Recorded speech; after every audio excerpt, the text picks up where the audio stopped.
നമസ്കാരം, ഞാൻ സിജു. എല്ലാവർക്കും നെറ്റ്വർക്സിന്റെ പുതിയൊരു വീഡിയോയിലേക്ക് സ്വാഗതം. ഈ ആധുനിക കാലഘട്ടത്തിൽ നമ്മൾ നമ്മുടെ ക്യാഷ് വിനിയോഗിക്കുന്ന രീതികളിലൊക്കെ ഒത്തിരി മാറ്റം വന്നിട്ടുണ്ട്. പണ്ട് കാലത്തൊക്കെ എനിക്ക് ഓർമ്മയുണ്ട്, എൻ്റെ കൊച്ചു പ്രായത്തിലൊക്കെ പപ്പായുടെ ശമ്പളം വരുമ്പോൾ മമ്മി അത് ബാങ്കിൽ പോയി എടുത്തുകൊണ്ട് വരികയും ക്യാഷായിട്ട് എടുത്തുകൊണ്ട് വന്നിട്ട് ആ ക്യാഷാണ് എല്ലായിടവും സ്പെൻഡ് ചെയ്യുന്നത്. ഇപ്പോൾ കടയിൽ പോയാലും അതുപോലെ എല്ലാം. അപ്പോൾ ആ ക്യാഷ് തീരുമ്പം അയലത്തുകാരുടെ നിന്നൊക്കെ കടം വാങ്ങിക്കും, 100-200 രൂപ മേടിക്കും, എന്നിട്ട് ശമ്പളം വരുമ്പോൾ വീണ്ടും കൊടുക്കും. ആ ഒരു രീതിയായിരുന്നു പണ്ട് കാലത്തൊക്കെ നമ്മുടെ നാട്ടിലൊക്കെ ഉണ്ടായിരുന്നത്. പക്ഷെ ഇപ്പോൾ അതിൽ നിന്നൊക്കെ മാറിയിട്ട് നമ്മൾ വ്യത്യസ്തമായ രീതികളിലാണ് നമ്മുടെ കാര്യങ്ങൾ ഇപ്പോൾ കൂടുതൽ പേരും ചെയ്യുന്നത്. കാരണം അതുമായിട്ട് ബന്ധപ്പെട്ട കുറച്ച് കാര്യങ്ങളാണ് ഇന്നത്തെ വീഡിയോയിലൂടെ നിങ്ങളോട് പങ്കുവെക്കാൻ ആഗ്രഹിക്കുന്നത്. ഇപ്പോൾ UK വന്നവരും ഏറ്റവും കൂടുതൽ പേര് ചോദിക്കുന്ന ഒരു ക്വസ്റ്റ്യൻ ആണ്, നമ്മൾ ക്രെഡിറ്റ് കാർഡ് എടുക്കണോ വേണ്ടേ എന്നുള്ളത്. അല്ലെങ്കിൽ ഏത് ക്രെഡിറ്റ് കാർഡ് എടുക്കണം, ക്രെഡിറ്റ് കാർഡ് എടുത്താലുള്ള അഡ്വാൻറ്റേജസ് എന്താണ്, അതെടുത്താലുള്ള പ്രശ്നങ്ങൾ എന്താണ്, അതൊക്കെ ചോദിക്കുന്ന ഒരുപാട് പേര് ചോദിക്കുന്നുണ്ട്. ഇപ്പോൾ നമ്മുടെ നാട്ടിലായാലും വിദേശ രാജ്യങ്ങളിൽ എവിടെ പോയാലും മറ്റു രാജ്യങ്ങളിൽ എവിടെ പോയാലും ഒരു ക്രെഡിറ്റ് കാർഡ് എടുത്താൽ നമുക്ക് എന്തൊക്കെ ഗുണങ്ങൾ കിട്ടും, എന്തൊക്കെ തരം ക്രെഡിറ്റ് കാർഡുകളുണ്ട്, അതിന്റെ ഡിസ്അഡ്വാൻറ്റേജസ് എന്തൊക്കെയാണ്, ഇതാണ് ഇന്നത്തെ വീഡിയോയിലൂടെ ഞാൻ നിങ്ങളോട് പങ്കുവെക്കാൻ ആഗ്രഹിക്കുന്നത്. അപ്പോൾ നമുക്ക് വിശദമായ വീഡിയോയിലേക്ക് പോകും.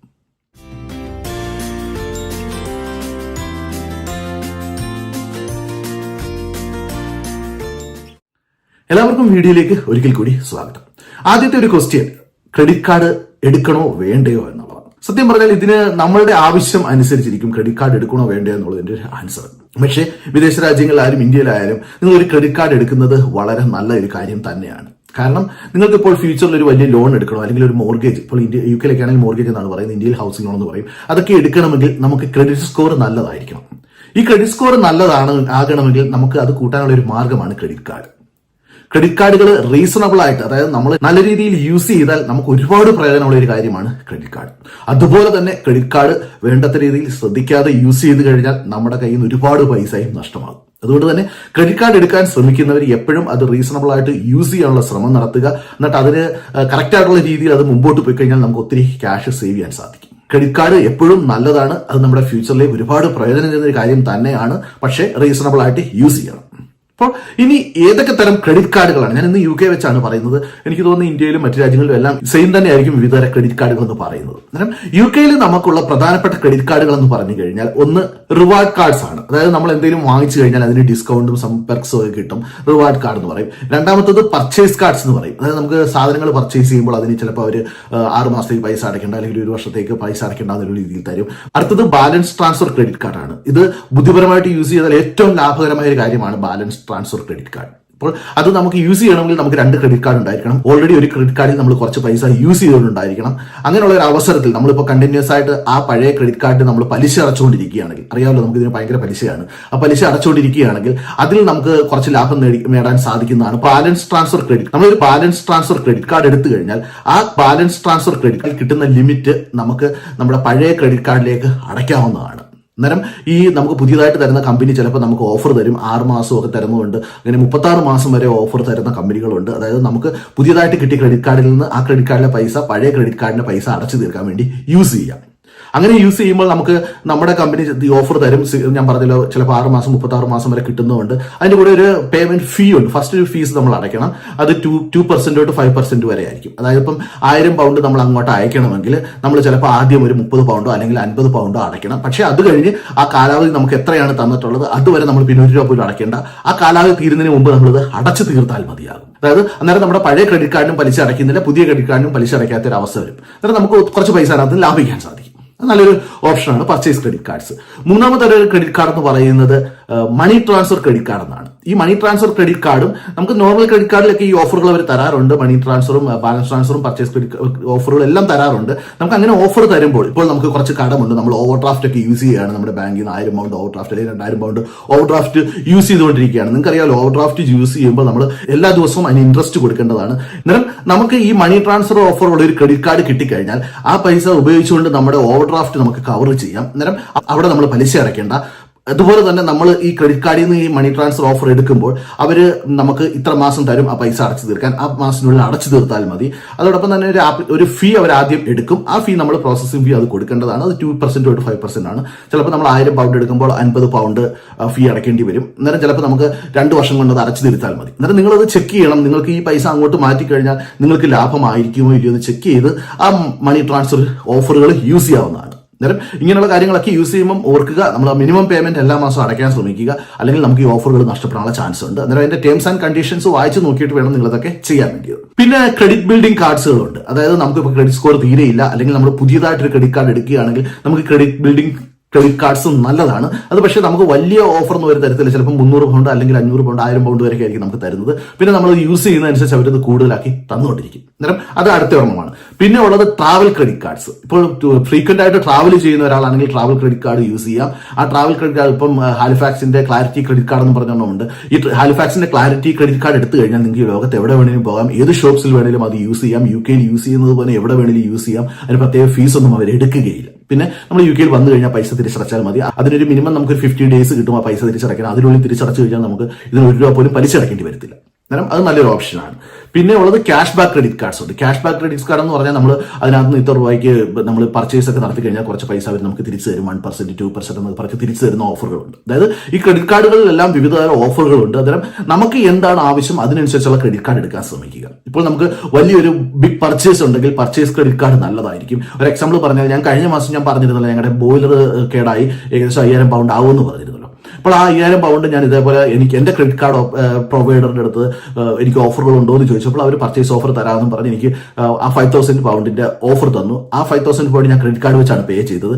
അവരെനിക്കത് 16 മന്ത്സിനുള്ളിൽ പേ ചെയ്താൽ മതി എന്ന് പറഞ്ഞൊരു ഓഫർ തന്നിട്ടുണ്ട്. പലിശയില്ലാതെ 16 മന്ത്സിനുള്ളിൽ. അന്നേരം അങ്ങനെ ഓരോ ഓഫറുകൾ നമുക്ക് കിട്ടുന്നതാണ്. അതുപോലെ തന്നെ ഇപ്പോൾ ആർഗോസ് ക്രെഡിറ്റ് കാർഡ് ഉണ്ട്. ആർഗോസ് ക്രെഡിറ്റ് കാർഡ് എടുത്താലുള്ള ഏറ്റവും വലിയ ഗുണം എന്ന് പറഞ്ഞു കഴിഞ്ഞാൽ അവർ നമുക്ക് ഓഫറുകൾ തരും. 6 months buy now pay later, അല്ലെങ്കിൽ 9 മന്ത്സ് 12 മന്ത്സ്, അങ്ങനെ പല ഓഫറുകൾ. അതായത് നമുക്ക് സാധനം ഇപ്പോൾ അത്യാവശ്യമുള്ളതാണെങ്കിൽ വാങ്ങിക്കാം. അത് വാങ്ങിച്ചു കഴിഞ്ഞ് ആ സമയത്തിനുള്ളിൽ നമ്മൾ തിരിച്ചടച്ചു കഴിഞ്ഞാൽ നമുക്ക് പ്രത്യേകിച്ച് പലിശ ഒന്നും കൊടുക്കണ്ട. അന്നേരം ഇത്രയുമാണ് വിവിധ തരം ക്രെഡിറ്റ് കാർഡുകൾ. ഇതിപ്പോ ഞാൻ പറഞ്ഞത് ക്രെഡിറ്റ് കാർഡുകൾ ഏതൊക്കെ തരമുള്ളതാണെന്നാണ്. റിവാർഡ് കാർഡ്സ് ഉണ്ട്, പർച്ചേസ് കാർഡ് ഉണ്ട്, balance transfer card, credit building card, travel credit cards, money transfer card, cash back credit cards. ഇത്രയാണ് പ്രധാനപ്പെട്ട ക്രെഡിറ്റ് കാർഡ്സ്.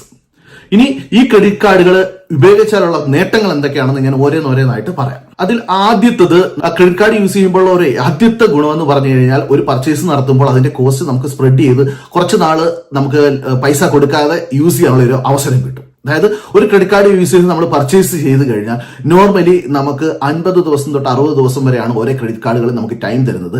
ആ ദിവസത്തിനുള്ളിൽ നമ്മൾ അത് തിരിച്ചടച്ചു കഴിഞ്ഞാൽ അതിന് ₹1 പോലും പലിശ കൊടുക്കേണ്ടി വരില്ല. നമുക്ക് ടോട്ടലി ഫ്രീ ആയിട്ട് അവരുടെ ക്യാഷ് യൂസ് ചെയ്യാം. അന്നേരം അതാണ് ആദ്യത്തെ ഒരു ഗുണം. നമ്മൾ പർച്ചേസ് നമ്മുടെ കോസ്റ്റ് നമുക്ക് സ്പ്രെഡ് ചെയ്യാൻ നോക്കുന്നതാണ്. അത് ചിലപ്പോൾ നമുക്ക് പർച്ചേസ് ഓഫറുകളൊക്കെ ഉണ്ടെങ്കിൽ 6 മന്ത്സ് വരെ തരാം. അല്ലെങ്കിൽ നോർമലി എല്ലാ ക്രെഡിറ്റ് കാർഡുകൾക്കും നമുക്ക് മിനിമം ഒരു 50 ദിവസം നമുക്ക് പേ ചെയ്യുന്നതിന് കിട്ടും. അത് നമ്മുടെ കോൺട്രാക്ട് എടുത്ത് നോക്കിയാൽ അറിയാൻ സാധിക്കുന്നതാണ്. ഓക്കെ. രണ്ടാമത്തത് ഇൻട്രസ്റ്റ് ഫ്രീ ബോറോവിംഗ്. നമുക്ക് ഇൻട്രസ്റ്റ് ഫ്രീ ബോറോയിങ് എന്ന് പറഞ്ഞു കഴിഞ്ഞാൽ നമുക്ക് അത്യാവശ്യമായിട്ട് ക്യാഷ് വേണം. അന്നേരം അതിനകത്ത് ബാലൻസ് ട്രാൻസ്ഫർ ഓഫർ ഒക്കെ ഉണ്ടെങ്കിൽ നമുക്ക് ആ പൈസ ഇതിനകത്ത് നിന്ന് ഇൻട്രസ്റ്റ് കൊടുക്കാതെ എടുക്കാൻ സാധിക്കും. ഒരു പ്രോസസിംഗ് ഫീ മാത്രം അടച്ചാൽ മതി. ആ പൈസ യൂസ് ചെയ്തുകൊണ്ട് നമ്മളുടെ മറ്റ് കടങ്ങൾ തീർക്കാൻ സാധിക്കും. അവിടെ നമ്മൾ അന്നേരം പലിശ കൊടുക്കേണ്ടി വരില്ല. നമുക്ക് ഇവിടെ ഈ പ്രോസസിംഗ് ഫീ മാത്രം കൊടുത്തുകൊണ്ട് നമുക്ക് ആ പൈസ യൂസ് ചെയ്യാൻ സാധിക്കുന്നതാണ്. അതായത് ഇൻട്രസ്റ്റ് കൊടുക്കാതെ കുറച്ച് കാലത്തേക്ക് നമുക്ക് അവരുടെ പൈസ യൂസ് ചെയ്യാം. കാരണം ക്രെഡിറ്റ് കാർഡ് എന്ന് വെച്ച് കഴിഞ്ഞാൽ ഒരു സിമ്പിൾ കൺസെപ്റ്റ് എന്താണെന്ന് പറഞ്ഞു കഴിഞ്ഞാൽ നമുക്ക് നമ്മുടെ ബാങ്ക് കുറച്ച് പൈസ നമ്മുടെ കയ്യിൽ തന്നിരിക്കുകയാണ്. നമുക്ക് ആവശ്യമുള്ളപ്പോൾ അത് യൂസ് ചെയ്യാം. അത് യൂസ് ചെയ്ത് കഴിഞ്ഞാൽ ഇത്ര ദിവസത്തിനുള്ളിൽ അവർക്ക് പൈസ തിരിച്ചു കൊടുത്താൽ അവർക്ക് പലിശയൊന്നും വേണ്ട. അത് കഴിഞ്ഞാൽ അവർക്ക് പൈസ വേണ്ടി വരും. ഇതാണ് ക്രെഡിറ്റ് കാർഡിന്റെ ബേസിക് കൺസെപ്റ്റ്. പിന്നെ നമുക്ക് നമ്മളുടെ കട്ടിംഗ് ഡൗൺ ഓൺ ഡെപ്റ്റ്, അതായത് നമുക്കുള്ള കടങ്ങൾ തീർക്കാൻ ഇത് യൂസ് ചെയ്യാൻ സാധിക്കുന്നതാണ്. അതായത് നേരത്തെ പറഞ്ഞതുപോലെ തന്നെ നമുക്ക് പർച്ചേസ് ഓഫറുകളോ അല്ലെങ്കിൽ മണി ട്രാൻസ്ഫർ ഓഫറുകളോ അല്ലെങ്കിൽ ബാലൻസ് ട്രാൻസ്ഫർ ഓഫറുകളോ ഉണ്ടെങ്കിൽ ആ ഓഫറുകൾ നമുക്ക് ഉപയോഗിച്ചുകൊണ്ട് നമ്മളുടെ നിലവിലുള്ള കടങ്ങൾ തീർക്കാം. പലിശ കൊടുക്കാതെ നിലവിലുള്ള കടങ്ങൾ തീർക്കാം. അത് കഴിഞ്ഞ് ഈ ക്രെഡിറ്റ് കാർഡുകാർ നമുക്ക് എത്ര സമയമാണ് തരുന്നത് ആ സമയത്തിനുള്ളിൽ നമ്മൾ പൈസ തിരിച്ചടച്ചു കഴിഞ്ഞാൽ നമ്മൾ ഇവിടെ പലിശ കൊടുക്കേണ്ടി വരികയില്ല. അതായത് നമ്മൾക്ക് നമ്മളുടെ നിലവിലുള്ള കടങ്ങളെ ഈ ക്രെഡിറ്റ് കാർഡിലെ പൈസ ഉപയോഗിച്ച് നമുക്ക് നിലവിലുള്ള കടങ്ങളെ ഈ ക്രെഡിറ്റ് കാർഡിന്റെ പൈസ കൊണ്ട് നമുക്ക് തീർക്കാൻ സാധിക്കും. അന്നേരം അതിനൊരു പ്രോസസിംഗ് ഫീ മാത്രം കൊടുത്താൽ മതി. പക്ഷേ ഉറപ്പുവരുത്തുക നമുക്കത് ഓഫർ ഉണ്ടെങ്കിൽ മാത്രമേ അത് യൂസ് ചെയ്യാവുള്ളൂ. അല്ലെങ്കിൽ നമ്മൾ 50 ദിവസത്തിനുള്ളിൽ പേയ്മെന്റ് ചെയ്യേണ്ടി വരും. അടുത്തൊരു ഗുണം എന്ന് പറഞ്ഞാൽ ക്രെഡിറ്റ് കാർഡുകളോ ഡെബിറ്റ് കാർഡുകളോ യൂസ് ചെയ്യുമ്പോൾ നമുക്ക് പ്രൊട്ടക്ഷൻ ഫ്രം ഫ്രോഡ് ഉണ്ട്. അതായത് നമുക്ക് തട്ടിപ്പിൽ നിന്നും രക്ഷപ്പെടാനുള്ള ഒരു മാർഗ്ഗമാണ് ഈ ക്രെഡിറ്റ് കാർഡുകൾ വെച്ച് പേ ചെയ്യുക എന്നുള്ളത്. അതായത് നമ്മളിപ്പോൾ UK ഒരു പേയ്മെന്റ് നടത്തുന്നു, നമ്മളിപ്പോൾ ഡയറക്റ്റ് ക്യാഷ് ആണ് കൊടുത്ത് വാങ്ങിക്കുന്നതെങ്കിൽ നമുക്കിപ്പോൾ ഔട്ട്സൈഡ് പർച്ചേസിനൊക്കെ ഡയറക്റ്റ് പൈസ കൊടുത്ത് വാങ്ങിക്കുമ്പോൾ ആ പ്രൊഡക്റ്റിനൊക്കെ എന്തെങ്കിലും സംഭവിച്ചു കഴിഞ്ഞാൽ നമുക്ക് കംപ്ലൈന്റ് ചെയ്യാനോ അങ്ങനെയുള്ള ഓപ്ഷൻസ് ഒന്നുമില്ല. എന്നാൽ നമ്മൾ ഒരു ക്രെഡിറ്റ് കാർഡോ ഡെബിറ്റ് കാർഡോ വെച്ചൊക്കെ പേ ചെയ്യുമ്പോൾ അവരുടെ ബാങ്ക് അക്കൗണ്ടിലോട്ട് അത് പോയതായിട്ട് പ്രൂഫ് ഒക്കെ ഉണ്ട്. ആ പ്രൂഫ് ഒക്കെ ഉപയോഗിച്ച് നമുക്ക് കംപ്ലൈന്റ് ചെയ്യാൻ സാധിക്കുന്നതാണ്. അല്ലെങ്കിൽ നമുക്കത് കംപ്ലൈന്റ് ചെയ്യാനുള്ള സാധ്യതകൾ വളരെ കുറവാണ്. അന്നേരം എപ്പോഴും നമ്മൾ ബാങ്ക് കാർഡുകൾ യൂസ് ചെയ്ത് പേയ്മെന്റ് നടത്തുമ്പോൾ നമുക്ക് പ്രൊട്ടക്ഷൻ കൂടുതലായിരിക്കും കമ്പയർഡ് ടു നമ്മൾ ക്യാഷ് ട്രാൻസ്ഫർ ചെയ്യുമ്പോൾ.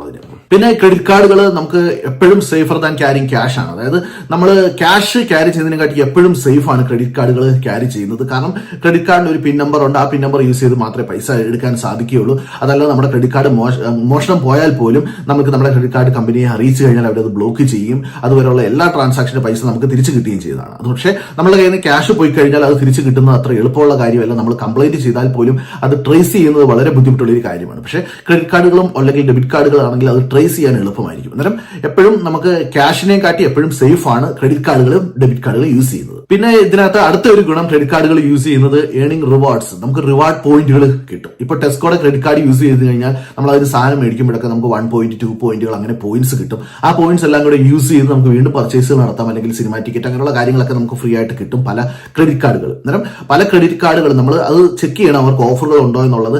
ചില ഓഫറുകൾ നമ്മൾ ആക്ടിവേറ്റ് ചെയ്യേണ്ടി വരും, ചിലത് നമുക്ക് ഓട്ടോമാറ്റിക്കായിട്ട് കിട്ടുന്നതാണ്. അന്നേരം അങ്ങനെയുള്ള ഓഫറുകളുള്ള ക്രെഡിറ്റ് കാർഡുകൾ എടുത്താൽ നമുക്കത് നല്ലതായിരിക്കും. പിന്നെ അടുത്ത ഏറ്റവും പ്രധാനപ്പെട്ട ഒരു ഗുണം പറഞ്ഞാൽ ബിൽഡിംഗ് ക്രെഡിറ്റ് സ്കോർ ആണ്. നമ്മൾ ക്രെഡിറ്റ് കാർഡുകൾ യൂസ് ചെയ്ത് കറക്റ്റായിട്ട് അത് പേയ്മെന്റ് ചെയ്ത് കഴിഞ്ഞാൽ നമ്മുടെ ക്രെഡിറ്റ് സ്കോർ ക്രമാതീതമായിട്ട് കൂടും. കാരണം ബാങ്കുകൾക്ക് മനസ്സിലാകും നമ്മൾ റെസ്പോൺസിബിൾ ബോറോവർ ആണ്. അതായത് നമ്മൾ അവരുടെ നിന്ന് പൈസ എടുക്കുന്നു, നമ്മൾ കറക്റ്റായിട്ട് അടയ്ക്കുന്നു, പിന്നെ എടുക്കുന്നു അടയ്ക്കുന്നു. അങ്ങനെ വരുമ്പോൾ അവർക്ക് നമ്മളുള്ള ട്രസ്റ്റ് കൂടി വരും. ആ ട്രസ്റ്റ് കൂടുന്നതനുസരിച്ച് നമ്മുടെ ക്രെഡിറ്റ് സ്കോറിനകത്ത് മാറ്റങ്ങൾ വന്നുകൊണ്ടിരിക്കും. പിന്നെ അടുത്ത ഒരു ഗുണം, നമുക്ക് വിദേശ രാജ്യങ്ങളിൽ പോകുമ്പോൾ ട്രാവലിംഗ് ക്രെഡിറ്റ് കാർഡ്സ് ഉണ്ട്.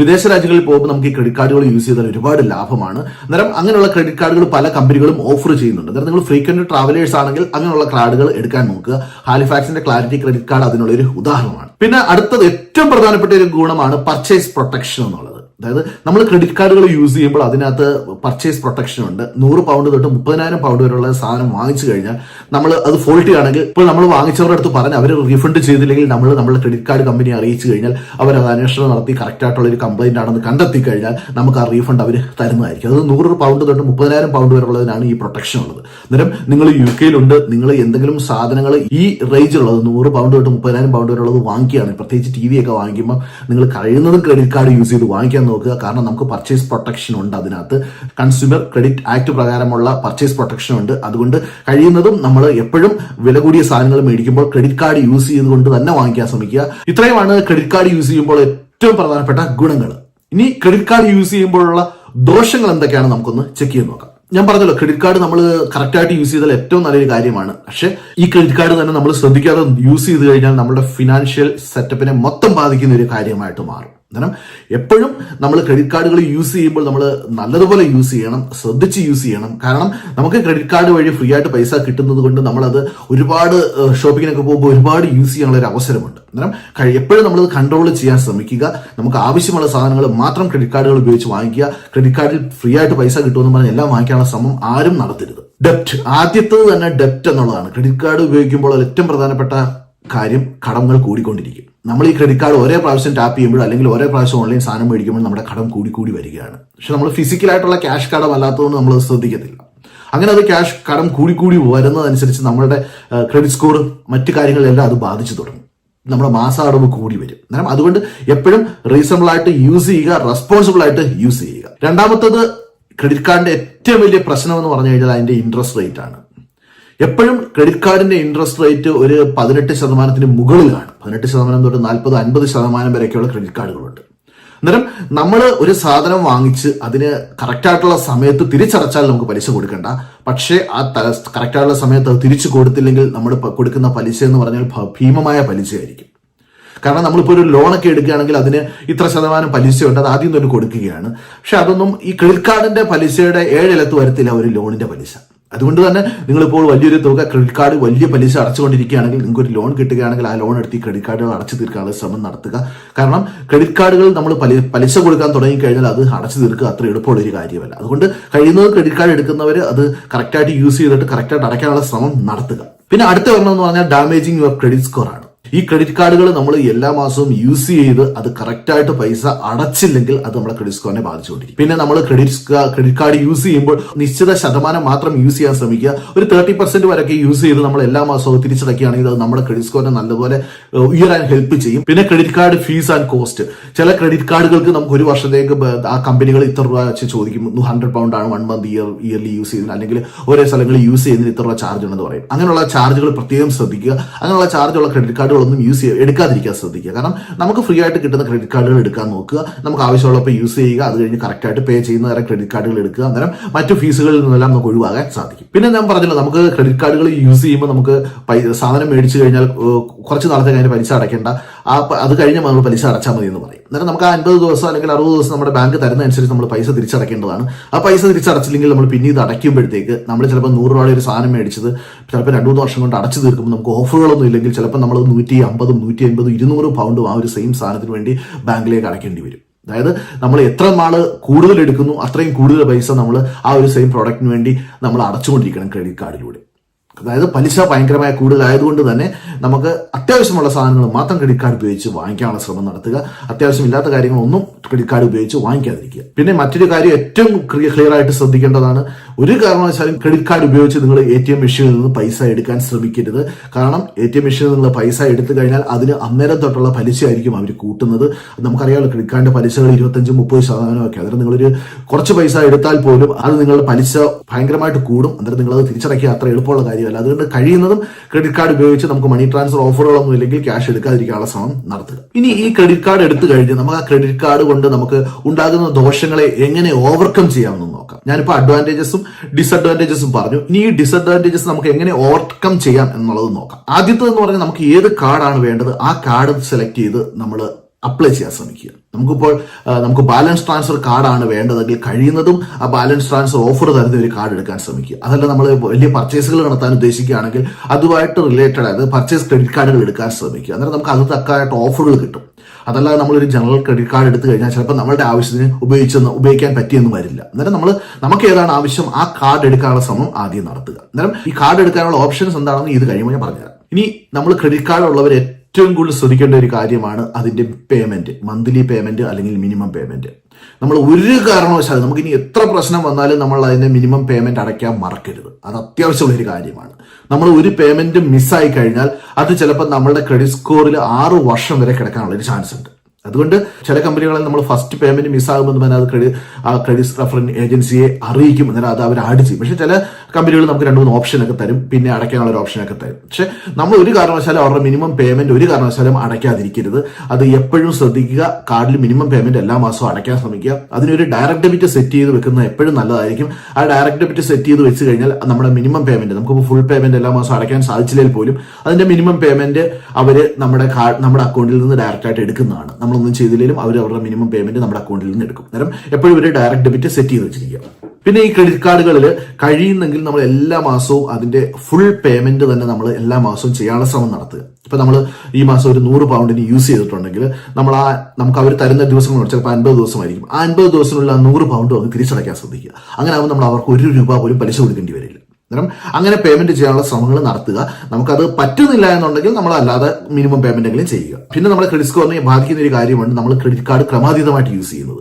ഇപ്പോൾ 1000 പൗണ്ട് ലിമിറ്റ് ഉള്ള ഒരു ക്രെഡിറ്റ് കാർഡ് നമ്മൾ 900 പൗണ്ടും യൂസ് ചെയ്ത് കഴിഞ്ഞാൽ അത് നമുക്കൊരു നെഗറ്റീവായിട്ട് വരും. അത് നമ്മുടെ ക്രെഡിറ്റ് സ്കോറിനെ നെഗറ്റീവായിട്ട് ബാധിക്കും. പക്ഷേ ഒരു 30-40% ഒക്കെ നമ്മൾ യൂസ് ചെയ്യുന്നു തിരിച്ചടയ്ക്കുകയും ചെയ്ത് കഴിഞ്ഞാൽ അത് നമ്മുടെ ക്രെഡിറ്റ് സ്കോറിനെ ഉയർത്താനുള്ള സഹായിക്കും. പിന്നെ ക്രെഡിറ്റ് കാർഡിന്റെ ഏറ്റവും നെഗറ്റീവായിട്ടുള്ള ഒരു കാര്യം, never use credit card in A cash machine. Cash മെഷീനിൽ ഒരു കാരണവശാലും ക്രെഡിറ്റ് കാർഡ് യൂസ് ചെയ്യരുത്.